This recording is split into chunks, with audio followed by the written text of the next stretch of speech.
If we are able to measure the physiological effects of consciousness on the body, then we could also potentially influence a biological system, water, or even our own DNA.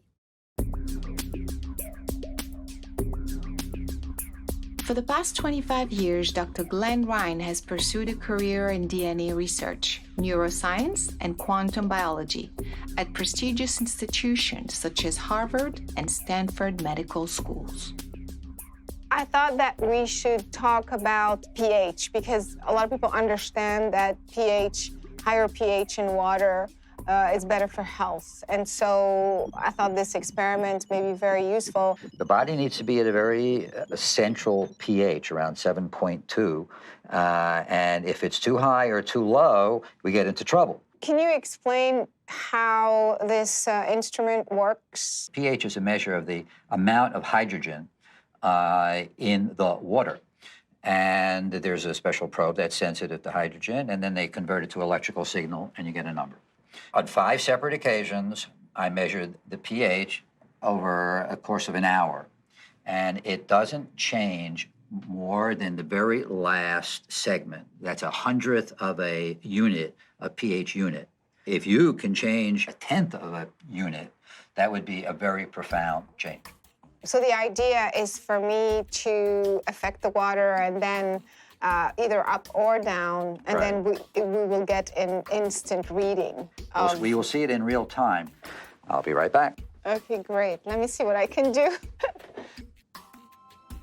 My intent was to lower the pH in the water.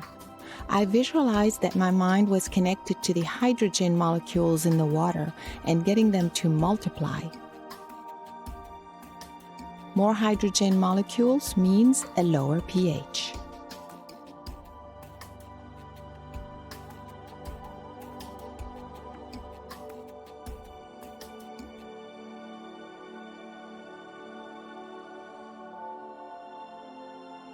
So we've started at 757. 757. And I dropped it to 747. That's a whole unit. That's a large effect.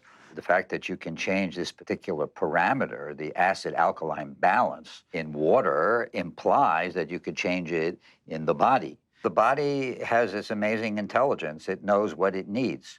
So the fact that you can create an environment with your consciousness and your thoughts and your intention that pH can change at all would allow the body to change the pH in the appropriate direction that it needs. The dogma is you can't change your body chemistry by thinking about it, but the implication is that the intention and the imagery that you use can be used to change your own internal pH. And yes, just let your body do what it knows is the optimal direction and magnitude for change. Let's do another experiment, which is different from the pH meter. I have a special device here. It's called a potentiostat. This allows me to take a measure of the conductivity of DNA itself. DNA is very sensitive to human consciousness. From my own previous research, the experiment to see is if you can influence the conductivity. Okay, first sample of DNA, and now we're going to do 3 controls in a row. Okay, I'm going to write control here. This is going to be Control 1. Control 1. So what we're actually doing now is we're calculating the experimental error by looking at what happens to the DNA when there's no intervention. In this case, we're doing the 3 controls at 3 different times. Then we're going to do it a 4th time in a row, and except you're going to intervene. Okay. So we know what the variation will be, and the experimental error, as I was saying before, will be if there's no intervention. Okay.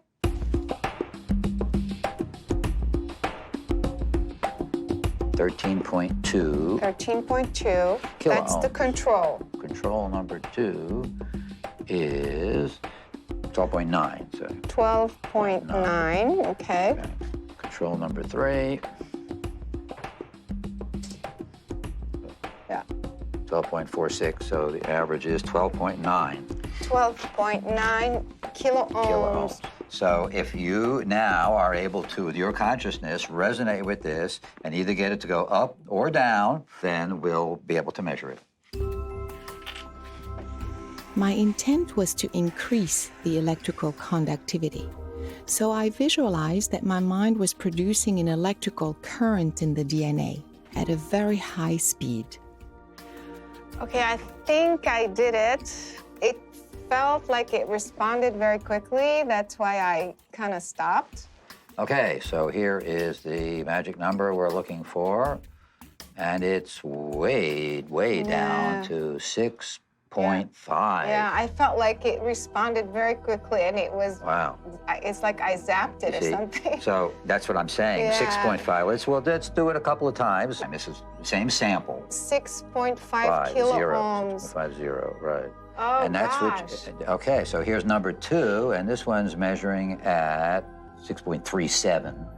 The fact that there's such a huge difference so quickly, it's almost like there's no question that something happened. Am I correct to say that? Yeah, absolutely. I mean, right? I mean, like, how could it jump from 12 to 6? Okay, I mean, and this one this is now again the now third rating one. 6.2. Okay. That's a large, robust effect demonstrating that at least your consciousness is able to resonate with and change the electrical properties of DNA. And the implication for the audience is that if you can do it, then we could do it, and with our own intention, we can heal our own bodies. My theory is that you're just projecting energy, and whether you project it into a test tube, or whether you project it into your own body, or whether you project it into my body, it's the same phenomena. It's just a different target receiving the energy.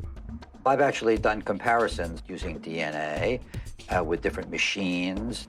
Certain machines were better than others, but always the human consciousness was better at resonating with and changing DNA. When you say better at resonating, is it faster, more efficient, more powerful? Which is it? All of the above.